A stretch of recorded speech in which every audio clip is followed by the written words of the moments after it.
어느 여름밤 내가 사는 아파트 단지는 어둠 속에 잠겨 있었다. 뜨거운 하루가 지나고 모든 이들이 잠들기 시작하는 이맘때면 언제나 고요하고 적막했다. 그날 밤은 유난히 무더워서 창문을 열어둔 채로 잠을 청하려고 했으나 시원한 밤바람조차 내 불면증을 달래주지 못했다. 결국 나는 침대에서 일어나 시원한 물을 한 잔 마시기 위해 주방으로 향했다. 주방으로 가는 길목에 있는 긴 복도는 불빛이 전혀 들지 않아 암흑 속에 묻혀 있었다. 하지만 나는 그 복도를 수백 번도 더 걸어다녔기에 어둠 속에서도 익숙하게 발걸음을 뗄 수 있었다. 그런데 이날 밤은 무언가 다르게 느껴졌다. 주방에 가까워질수록 냉기가 느껴지기 시작한 것이다. 마치 에어컨을 켜놓은 것처럼 복도 한가운데가 외부보다 더욱 차가웠다. 주방에 도착해 불을 켜고 물을 따르는 동안 나는 복도 쪽에서 불빛이 깜빡이는 것을 느꼈다. 순간 가슴이 철렁하며 고개를 돌렸지만 아무것도 없었다. 피곤해서 그런가 보다 라고 생각하며 다시 침대에 누웠다. 그러나 마음 한구석에 찜찜함이 남아 있어 잠을 잘 수 없었다.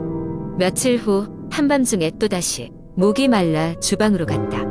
이번에는 복도를 지날 때 발소리 같은 것들이 귓가에 울렸다. 멈춰서서 귀를 기울였지만 다시 아무 소리도 들리지 않았다. 두렵기도 했지만 혹시나 다른 사람들이 소리가 복도를 통해 들린 것이 아닌가 생각하며 무시했다. 하지만 마음이 약간 불안해졌는지 평소보다 더 빨리 물을 마시고 침실로 돌아왔다. 그날 저녁 내가 잠을 자려고 했을 때 갑작스럽게 군대 친구에게서 전화가 왔다. 너 요즘 어딘가 이상한 느낌이 들지 않냐? 라고 뜬금없이 물어보는 친구의 목소리가 낮은 울림 속에서 떨리고 있었다.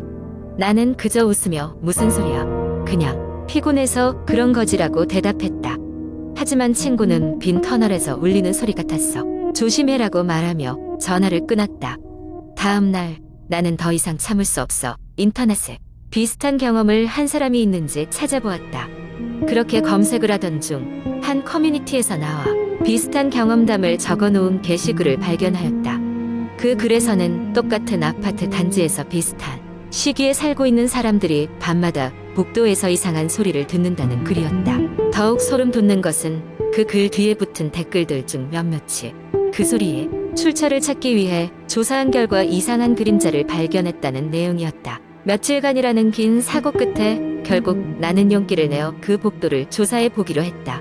복도 중간에서 멈추어 주위를 둘러보았지만 처음에는 아무것도 보이지 않았다. 하지만 신기하게도 나의 발밑에 있는 그림자가 다른 방향으로 길게 늘어나는 것을 보고 깜짝 놀랐다. 고개를 돌려 살펴보았지만 그곳에는 아무것도 없었다. 그로부터 몇 시간이 지나도록 그림자에 관한 미스터리는 풀리지 않았다. 그저 내가 상상한 것일 수도 있지만 시간이 갈수록 그 그림자가 조금씩 더 가까이 다가오는 것 같았다. 나의 신경은 갈수록 날카로워졌고 밤마다 불면의 시간을 보냈다. 그리고 어느 날 밤 나는 더 이상 참지 못하고 복도 끝에 있는 창고를 열어보기로 마음먹었다. 마음속의 두려움을 억누르며 문을 천천히 열었다. 그곳에는 기묘한 분위기가 감돌고 있었다. 창고 안쪽에서 이상한 냄새가 풍겨나오기 시작하더니 내가 그 냄새를 따라 더 깊이 들어가자 벽에 붙어있던 오래된 사진 한 장이 눈에 띄었다. 사진 속에는 수십 년 전 모습을 하고 있는 사람들의 얼굴이 있었다. 하지만 흥미로운 점은 그 사진의 가장자리 그림자 속에서 희미하게 나타난 불쾌한 형체였다. 마치 사람의 실루엣 같았지만 고정된 형체 없이 흐릿한 그 모양은 보는 순간 소름이 돋았다. 바로 그때 등 뒤에서 무언가 느껴졌다. 부드러운 숨소리, 살갗을 긁는 얼어붙는 차가움. 고개를 돌리기조차 두려워진 나는 그대로 몸이 굳어버렸다. 그러나 용기를 내어 고개를 천천히 돌린 나는 간신히 나를 바라보고 있는 눈 한 쌍을 볼 수 있었다. 그것은 사람의 눈동자가 아닌 고통과 절망 그리고 증오로 가득한 어둠의 눈빛이었다. 순간 나는 비명을 지르며 창고를 뛰쳐나왔고 다시는 그 복도를 지나가지 않기로 했다. 작은 창문 너머로 보이는 밤하늘은 여전히 평온했지만 내 마음속에 공포는 쉽게 사라지지 않았다. 그날 이후로 나는 발소리나 그림자를 볼 때마다 그 끔찍한 눈빛이 떠올라 잠을 이루지 못했다. 며칠 후 나는 이사를 가기로 결심하였다. 새로운 집으로 이사한 이후로는 그 어떤 소리도 그림자도 나를 괴롭히지 않았다. 하지만 때때로 머리맡에 그림자가 이상하게 변형될 때면 그날의 기억과 함께 소름이 돋곤 한다. 긴 세월이 흐른 후에도 그 복도에 그림자와 눈빛은 잊혀지지 않았다. 그 아파트에 대한 소문은 계속 퍼져 나갔고 나와 같은 경험을 한 사람들이 인터넷에서 서로의 이야기를 나누고 있었다. 지금도 누군가 그 복도를 지나칠 때 나는 그곳에 있는 타인의 그림자가 여전히 존재하고 있을까 두려워지곤 한다. 두 번째 이야기. 2018년 여름 서울의 한 대학가에서는 유난히 더운 날씨가 계속되고 있었다. 밤이 되어도 식을 줄 모르는 더위 때문에 대부분의 사람들은 에어컨을 틀어놓고 잠을 청하거나 24시간 운영하는 카페나 편의점에서 더위를 피하고 있었다. 그때 나는 학비를 벌기 위해 한편에 자리 잡은 PC방에서 아르바이트를 하고 있었다. 이 PC방은 다른 곳과 다르게 지하에 위치해 있었다.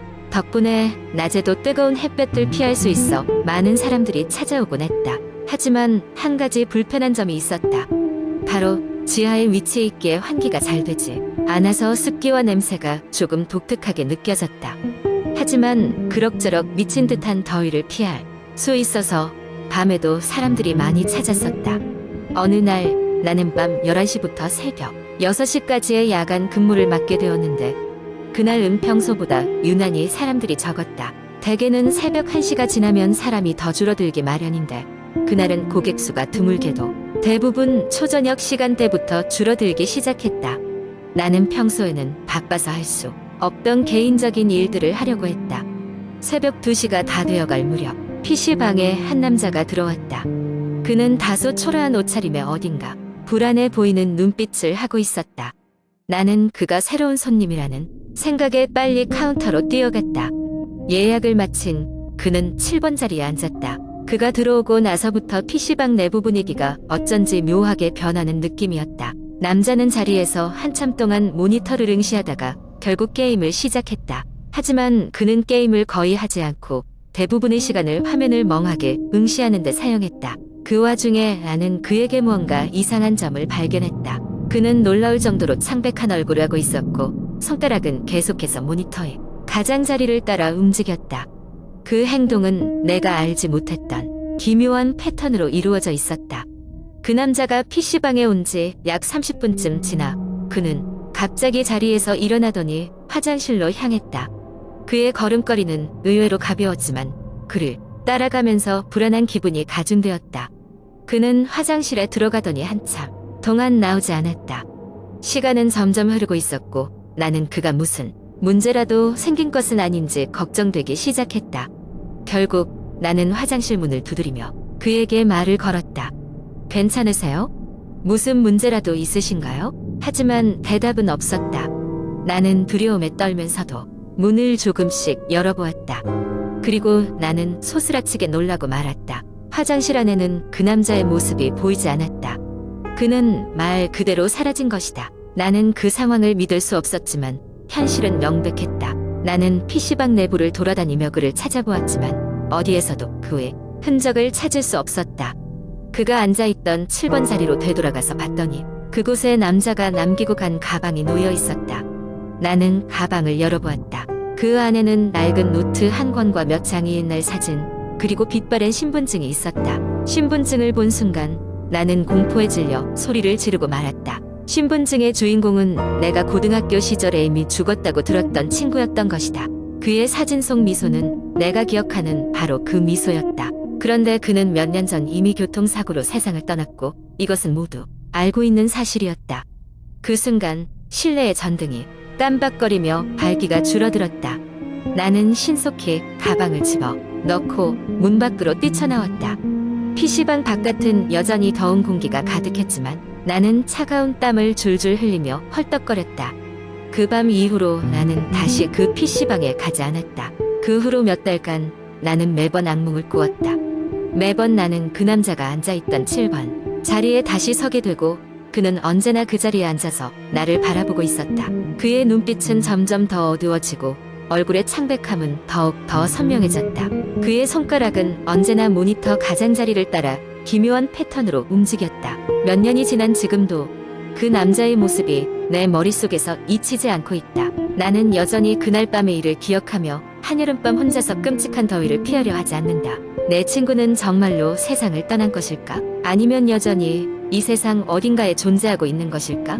이 모든 의문은 나를 괴롭히며 나는 지금도 답을 찾지 못한 채 세 번째 이야기, 제가 여러분께 들려드릴 이야기는 아마 여러분이 한밤중에 홀로 있을 때도 결코 잊지 못할 것입니다. 이야기는 이루 말할 수 없는 공포와 섬뜩함으로 가득 차 있으니 심약한 분들은 이 이야기를 피하는 것이 좋을지도 모릅니다.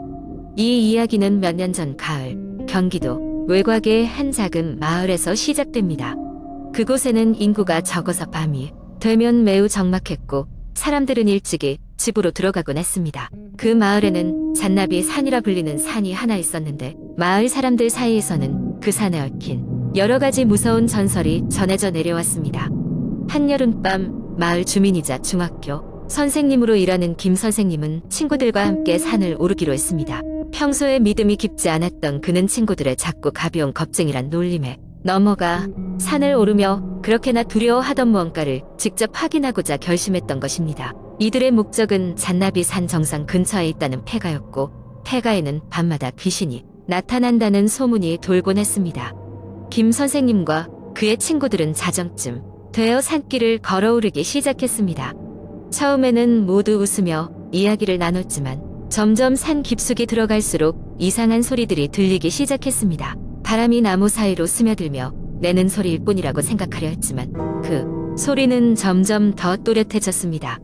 마치 누군가가 목을 메고 흐느끼는 소리처럼 들렸습니다. 그렇게 폐가에 도착하고 나니 그들은 이곳이 정말로 오랫동안 버려졌음을 알 수 있었습니다.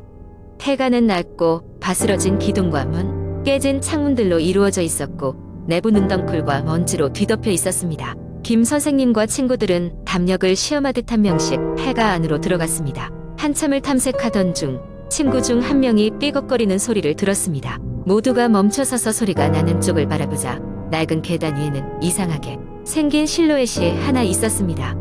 그 실루엣은 깊이 패인 눈과 오랜 시간 동안 햇빛을 보지 못한 듯이 창백한 피부를 가진 여성의 모습이었습니다. 그녀는 윤곽이 뚜렷하지 않은 흐릿한 모습으로 계단 꼭대기에 서 있었고 그들을 내려다봤습니다. 김 선생님은 그 순간 자신의 몸이 굳어버린 것을 느꼈습니다. 그 여성은 천천히 계단을 내려오기 시작했는데 그녀의 발소리는 점점 더 크게 울렸습니다. 마치 오래된 악기 소리가 무너져가는 느낌이었습니다. 친구들은 비명을 지르며 급히 밖으로 도망쳤고 김 선생님도 그 뒤를 따랐습니다. 폐가 문을 열고 도망치려는 순간 그 여성은 기어코 문턱에 다다라 김 선생님의 팔을 붙잡으려었습니다. 차가운 손이 그의 팔에 닿았을 때 그는 자기도 모르게 비명을 지르며 힘껏 도망쳤습니다. 그들은 산을 내려와 마을로 돌아오자마자 곧바로 마을 어르신들에게 이 사건을 알렸습니다. 어르신들은 그 이야기를 듣고는 필사적으로 김 선생님과 친구들을 타이르며 앞으로는 절대 그 산에 가까이 가지 말라고 경고했습니다. 그곳은 이미 여러 사람에 의해 저주받았으며 그 저주의 기운으로 인해 그곳에 머무는 모든 존재가 고통받을 것이라는 것이었습니다. 김 선생님과 그의 친구들은 그 날 밤 이후로 마을 사람들처럼 저녁에 집 밖으로 나가는 일이 없는 생활을 시작하게 되었습니다. 밤이 깊어지면 어둠 속에서 흐느끼는 소리가 들려오곤 했습니다. 그 소리는 폐가를 떠나 다른 곳으로 이동해 마을 여기저기서 울려 퍼지고 있었습니다. 마을 사람들은 그 소리가 들릴 때마다 잠자리에 들며 두려움에 떨곤 했습니다. 몇 년이 흘렀지만 김 선생님은 그날 밤을 결코 잊지 못했습니다. 집 안에 있어도 밤이면 누군가가 창문 밖에서 그를 지켜보고 있는 것만 같았습니다. 그리고 그가 생각해낸 방법은 아주 간단했습니다. 창문을 막고 거울을 치워버리는 것이었습니다. 서서히 그는 집에 있는 모든 거울을 치웠지만 음산한 초대에 응한 기억은 두려움을 더욱 키워갈 뿐이었습니다. 마을 사람들이 그 후로도 가끔씩 산에 오르는 일이 있었지만 폐가에 접근하는 일은 없었습니다. 마치 거기에는 뭔가 설명할 수 없는 힘이 있는 것 같았습니다. 젊은이들은 어리숙하지만 한층 조심스레 그 산을 피했고 김 선생님의 경험담은 고요 속에서 전해 내려오며 사람들에게 조심하라는 내밀한 경고가 되었습니다. 잔나비 산, 그 이름은 어두운 비밀과 공포가 깃든 곳으로 남아 사람들의 기억 속에 서서히 묻혀갔습니다. 하지만 어두운 밤, 그 기이한 흐느낌 소리가 다시 한번 들려오면 사람들은 두려움 속에서 서로를 다시금 흘기시며 이렇게 말할 것입니다. 그곳에 다시는 가지 말아라.